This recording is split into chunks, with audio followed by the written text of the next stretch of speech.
with Halloween figs, and we're into month 6. And this is block 12, and there's one block for block 12, and you're only making one, and it finishes at 12 by 12, so you know it's 12.5 by 12.5, and Milky Way block. And I have 3 of the pieces, sections done, so we'll just show you one section and then how it goes together. And it's all done with the, I use my folded corner clipper, and it works really well for this block. And so you're gonna need your cream ditzy, and if you get confused, always refer to your swatch card. So your cream ditzy is this one. It almost looks like little spiders or something. So you need to cut 8 2.5 by 4.5 inch strips, and for A, and 8 2.5 by 2.5 inch squares for B. And then your orange with circles, this one you need 4 2.5 by 4.5 strips for C. And then your gray floral is 4 2.5 by 6.5 inch strips for D. And then your black with circles, you need 4 2.5 by 2.5 inch squares. So pretty straightforward cutting. So you need to first make unit 1, and that's going to take your D, and that's this gray floral, and you need your black square and your light ditzy square, and one side, and you just have to really pay attention to your direction, because this is your folded corner. So lay it out so that you have your block laid in the correct direction of the photo, so that you know which way these are going to be turning. So I'll just lay this here, and one has to be going this way and one has to be going this way.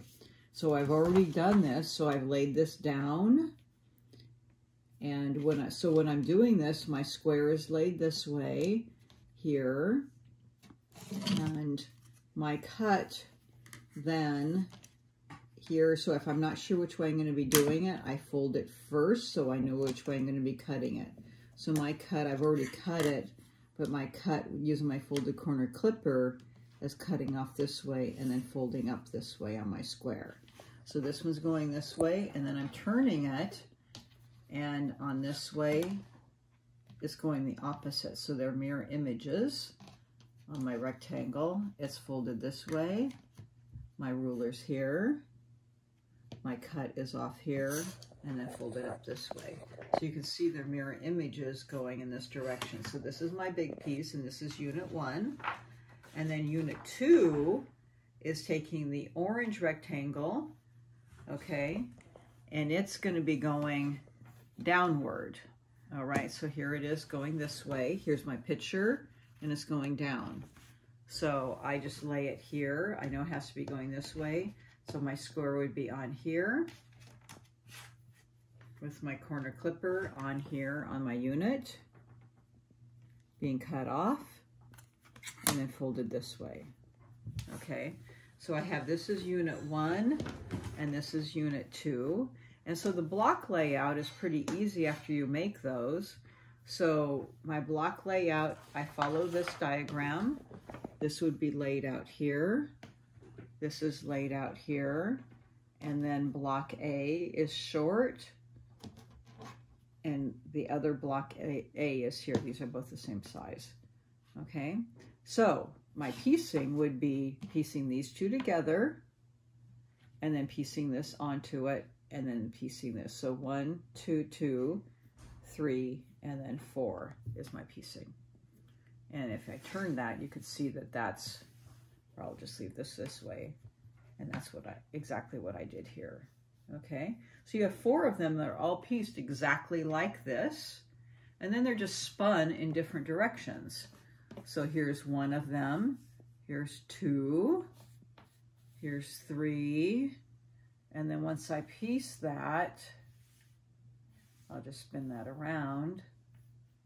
That would be 4 right there. There's my block. So it looks a little different. It actually looks like you have a big square in the middle, but it's comprised of that corner that you pieced right there. Okay. And it looks like a little spinning, says Milky Way block. It kind of looks like a spinning pinwheel when you get done, but it's very easy to make. Okay, so that's block 12.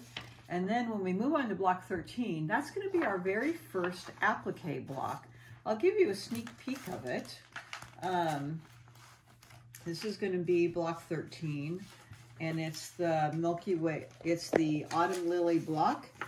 And this is our very first one that I'll be talking about, applique. And I'm going to be doing raw edge applique, and that's what I'll be showing. And of course, you're free to use any applique method that you like, or you're free to, you'll see the applique on the front, all the different applique pieces in here. If you don't want to do applique, you don't have to. You can find a block that finishes 8 by 8, and you can piece another equitable 8 by 8 piece block into your quilt if you don't want to do the applique. So they've made that so you can do that all the way around. There are little mini appliques, there's bigger appliques, and there's a real big applique. But please watch how I do it, and you might want to actually take a scrap if you're not comfortable with it and try it out. So I'll walk through it piece by piece by piece and show you how you can easily accomplish it with raw edge applique and a simple stitch on the edge. And so check out my next video and see what you think. We'll see you then. Thanks.